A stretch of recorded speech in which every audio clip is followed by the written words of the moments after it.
ہم نے نا نماز کو کوئی الگ سے چیز سمجھ لیا ہے، بوجھ بنا لیا ہے کہ یار اٹھنا پڑے گا، وضو کرنا پڑے گا، پینٹ پہنی ہے، جوتا کھولنا پڑے گا، الگ سے کام بنا لی. اور نہیں، الگ سے نہیں، اس کو روٹین ورک بناؤ، وے آف لائف بناؤ. جب نماز کا وقت آ جائے سارا کچھ چھوڑ کے خود بخود نماز کے لیے چلنا ہے. اپنے آپ کو نماز کے ٹائمنگ کے حساب سے ایڈجسٹ کرو نا. آج کل صبح 5:40 پر ہو رہی ہے فجر کی جماعت اور 1:30 بجے ہو رہی ہے ظہر کی، یہ 7-8 گھنٹے کا فرق بنتا ہے. تو کچھ کرو، کاروبار، معاش، نوکری.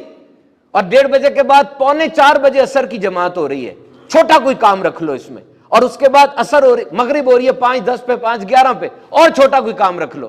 مجھے بتاؤ پلاننگ کی اور شارٹ ٹرم گول سیٹنگ اس سے بڑھ کر کیا تربیت ہوگی؟ کام ایڈجسٹ کر لو نا اس حساب سے. اور جس بھی حالت میں ہو، فون پہ ہو، چیٹ کر رہے ہو، ان ہاؤس میٹنگ میں ہو، کلائنٹ کے ساتھ ہو، باس کے ساتھ بیٹھے ہو، ورک فرام ہوم ہے، ورک فرام آفس ہے، سیز، پوز، نماز کا وقت ہو گیا. 2 باتیں سوچنی یہاں پہ. ایک، دیکھو مجھے میرے رب کا بلاوا آیا ہے، فلاح کا بلاوا آیا ہے، مجھے میرے رب نے بلایا ہے. اور دوسرا، اگر یہ میری زندگی کی آخری نماز ہو تو ابھی بتاؤ، ابھی موت آ جائے، ابھی اسی وقت موت آ جائے، اگر کیا ہے ہمارے پاس؟ بتاؤ ذرا. آ سکتی ہے نا؟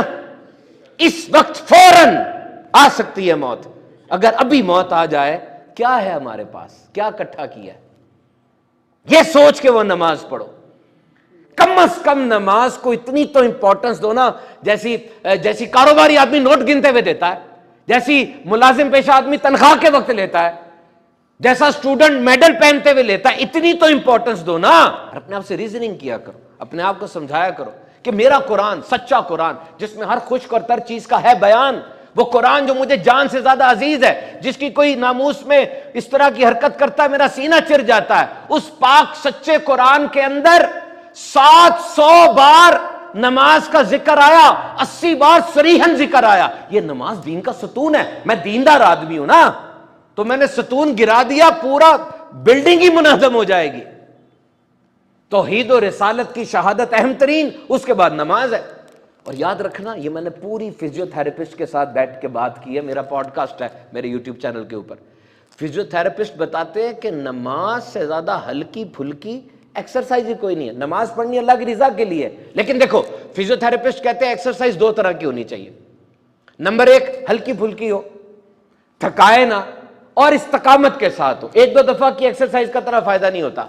اور نماز میں اس سے بڑھ کر کیا ہوگا؟ استقامت کتنی ہے؟ روز 5 دفعہ پڑھ رہے ہو. اور ایک جدید تحقیق میں نے پڑھی، کولیسٹرول سے بچاتی ہے یہ. اس کے اوقات ایسے ہیں. کولیسٹرول از اے ویکسی فیٹ لائٹ سبسٹنس. ہمارے جسم کے اندر 36 کھرب خلیوں میں کولیسٹرول موجود ہے. یہ بڑا ضروری ہے. ہارمونز اس سے بنتے ہیں، وائٹامن ڈی بھی کولیسٹرول سے بن رہی ہوتی ہے. لیکن اگر یہ بڑھ جائے، خون کی شریانوں میں، خون کی وینز اور کیپلریز وغیرہ میں جم جاتی ہے، خون کے ویسلز کے اندر. جیسے پانی کے پائپ میں گند پھنس جائے، پانی فلو نہیں کرتا، کولیسٹرول اگر پھنس جائے، اب بلڈ وہاں سے فلو نہیں کرے گا، تھرومبوسس آ سکتا ہے، فالج آ سکتا ہے، ہارٹ اٹیک ہو سکتا ہے. اور نماز یہ کس طریقے سے کولیسٹرول کو کنٹرول کرتی ہے. یہ جو کولیسٹرول بڑھتا کیسے ہے؟ آپ واکنگ نہیں کر رہے، فیٹی فوڈز کھا رہے ہیں جیسے برگر ہے، پیزا وغیرہ ہے، اسموکنگ بہت کرتا ہے، کوئی شراب پیتا ہے، کوئی واکنگ نہیں کرتا، اب کولیسٹرول بڑھتی ہے. اب نماز کے اوقات دیکھیں، ظہر میں زیادہ رکھتے ہیں، عام طور پہ کھانے کے آس پاس ہوتی ہے. عشاء میں زیادہ رکھتے ہیں، عام طور پہ کھانے کے آس پاس ہوتی ہے. فجر، عصر اور مغرب یہ ایسے وقت میں جب پیٹ خالی ہے، رکعتیں کم ہیں. نوٹ کریں کیسی سائنس ہے، اس کو ڈیل کر رہی ہوتی ہے. طبرانی کی حدیث ہے، بی بی عائشہ سے مروی ہے. سنیں حدیث، اپنی خوراک کو اللہ کی یاد اور نماز کی ادائیگی سے حل کرو. کیسی بات فرمائی میرے آقا نے. نماز پنجگانہ نبی پاک سے پہلے نہ تو انبیاء کرام نے ادا کی، نہ ان کی امت نے ادا کی. یاد رکھیے گا، 5 نمازوں میں سے ایک نماز کوئی نبی ادا فرماتے اپنی امت کو حکم دیا کرتے تھے. قرآن کی تعلیم یہ ہے کہ ہر نبی نے اپنی امت کو نماز کا کہا اور خود نماز پڑھی. حضرت آدم نے صبح کی نماز پڑھی، حضرت داؤد نے ظہر کی نماز پڑھی، حضرت سلیمان نے عصر کی نماز پڑھی، حضرت یعقوب نے مغرب کی نماز پڑھی، حضرت یونس نے عشاء کی نماز پڑھی، لیکن صرف نبی نے پڑھی، امت کو نہیں کہا. اور میرے آقا علیہ الصلوۃ والسلام نے فرمایا اس عشاء کو نماز کو تاخیر سے پڑھا کرو، کیونکہ اس نماز کی وجہ سے تمہیں پچھلی امتوں پر فضیلت دی گئی، یہ نماز پچھلی امتوں نے نہیں پڑھی عشاء والی۔ میرے محترم سامعین کرام، سوچے تو صحیح، میں نے عصر کا آپ کو بتایا کیسی نماز ہے۔ جب انسان قبر میں اتارا جائے گا نا، وہاں عصر کا وقت بنے گا اور وہ بندہ کہے گا ٹھہر جاؤ فرشتوں، مجھے عصر پڑھنے دو۔ یہ وہ کہے گا جس کو عصر کی عادت ہوگی، اور پھر یا تو اس پہ حساب کم کر دیا جائے گا یا حساب اٹھا لیا جائے گا، کیونکہ جو جواب تھا وہ تو اس نے دے دیا ہے۔ نماز پڑھنے کو دل نہیں کر رہا، اچھا نہیں دل کرا، اٹھو۔ اب عام طور پہ ہم یہ کہتے ہیں اپنی موٹیویشنل سپیچ کے اندر کہ جو کام کریں پیشن، شوق، جذبے، جنون کے ساتھ کریں۔ نہیں، میں یہاں نہیں یہ کہہ رہا، آپ کا تو دل ہی نہیں کر رہا نا، آپ کیسے جذبہ جنون لائیں گے؟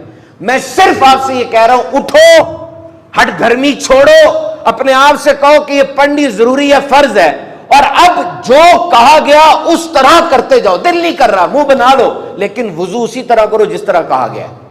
بالکل ہاتھ ایسے سے نہیں کرنا، پورا یہاں تک دھو، پیچھے تک آئے یہاں تک، بلکہ آگے کر لو، کیونکہ جو وضو کا پانی لگتا ہے وہ چمکے گی قیامت کے دن، چمکے گی۔ قیامت کی چمک چاہیے نا، تو اس کو پورا دھو، ٹھیک ہے؟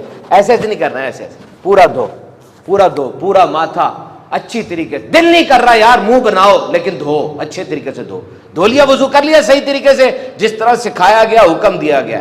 اب آ کے نماز کے لیے کھڑے ہو، منہ صاف کر لینا، پانی کے قطرے نہ گرتے ہو، صحیح نہیں ہے یہ۔ اب جب آپ کھڑے ہوئے ہیں، دل نہیں کر رہا آپ کا، میں نے آپ کو بتا دیا بھائی، لیکن کرو وہ جو حکم ہے۔ اللہ اکبر کہنا نا، تو یہ ہاتھوں کو بھی قبلے کی طرف رکھ رہا ہے، وہ نہیں کر رہا، تکلف نہیں کرنا، یوں کھول کے نہیں، آرام سے قبلے کی طرف رکھنا۔ ہاتھ باندھنے، آنکھیں قیام کے دوران سجدے کی جگہ پہ بند نہیں کرنی، آنکھیں قیام کے دوران سجدے کی جگہ پہ، مرکوز کرو، مرکوز کرو، اپنا پوسچر صحیح رکھو۔ دل نہیں کر رہا آپ کا، لیکن یہ ایسے کرو۔ اور جب رکوع پہ جاؤ، دونوں پاؤں کے انگوٹھوں پہ نظر رکھو، اور جب سجدے میں جاؤ ناک کو دیکھو، اور تحیات بیٹھو گودی کو دیکھو، گود کو، اور پھر طریقے سے سلام پھیرو۔ نہ نماز کے بعد مزہ آیا مجھے پکڑ لینا، نہیں دل کر رہا تھا آپ کا، لیکن نماز ہلکا کر دے گی آپ کو، یہ وعدہ۔ مومن کی معراج ہے یہ، شان دیکھو کیسی ہے نماز کی۔ جیسے بچے کا دل نہیں کرتا، تڑپ رہا ہوتا ہے وہ، لیکن جب ٹیکا اندر چلا جاتا ہے کیسا سکون میں آ جاتا ہے۔ یہ نماز کی شان ہے۔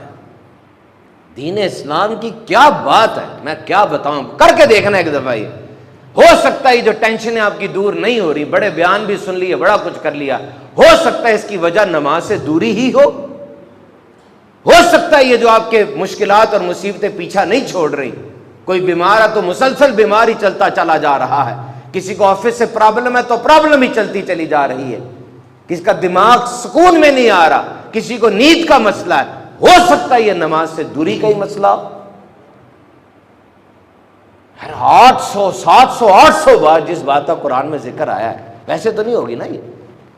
دین آسان ہے، نماز نہیں کھڑے ہو کے پڑھ سکتے، واقعی دل سے پوچھو، بیٹھ کے پڑھ لو، نہیں بیٹھ کے پڑھ سکتے لیٹ کے اشاروں سے پڑھ لو، اور مدد مانگیں کس سے؟ قرآن کہتا ہے اے ایمان والو نماز اور صبر سے مدد چاہو، کیونکہ انسان کے باطنی اعمال میں سب سے سخت تر جو چیز ہے نا وہ صبر کرنا ہے، آسان نہیں ہوتا، اور ظاہری اعمال میں مشکل ترین وہ نماز ہے۔ ہم نے پہلے بھی اس سے بات کی تھی، پانچوں نمازوں کی اہمیت ہے، لیکن عصر کی نماز، وسطی نماز، قرآن مجید میں آیا تمام نمازوں میں بالخصوص بیچ والی نماز عصر کی محافظت کرو اور اللہ کے حضور باادب کھڑے ہو جاؤ۔ وہ شخص دوزخ میں نہیں جائے گا جو سورج نکلنے سے پہلے یعنی نماز فجر اور سورج نکلنے کے بعد یعنی نماز عصر ادا کرتا ہے۔ جب انسان کو قبر میں اتارا جائے گا سورج ڈوبنے کا منظر بن جائے گا، وہ فرشتوں سے کہے گا ٹھہرو میں عصر پڑھ لوں، یہ وہ کہے گا جو دنیا میں عصر کی نماز کا عادی ہوگا، اور اب یا تو اسے سوال جواب نہیں ہوں گے یا تھوڑی نرمی کی جائے گی، کیونکہ اس کا یہ کہنا سوالوں کا جواب تو بن گیا ہے۔ اور ایک نماز عشاء ہے، نبی پاک صلی اللہ علیہ وسلم نے فرمایا اس عشاء کی نماز کو تاخیر سے پڑھو کیونکہ یہ نماز عشاء تمہاری اور دوسری امتوں میں فرق کرتی ہے، یہ نماز عشاء تمہیں دوسری امتوں سے ممتاز کرتی ہے، اور یہ صرف تمہاری امت پر یعنی ہماری امت پر فرض کی گئی ہے۔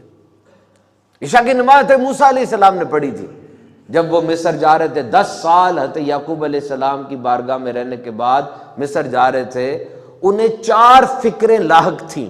نمبر 1 انہیں اپنے بھائی حضرت ہارون علیہ السلام کی فکر تھی، نمبر 2 ان کے گھر ولادت ہونے والی تھی اس کی فکر تھی، نمبر 3 انہیں فرعون کی فکر تھی، نمبر 4 جو اولاد آنے والی تھی اس اولاد کی فکر تھی۔ تو جب وہ کوہ طور کے پاس پہنچے آگ نظر آئی، آگ کے پیچھے گئے، نبوت بھی مل گئی، فکریں بھی حل ہو گئیں۔ انہوں نے شکرانے کے طور پہ 4 رکعت پڑھی۔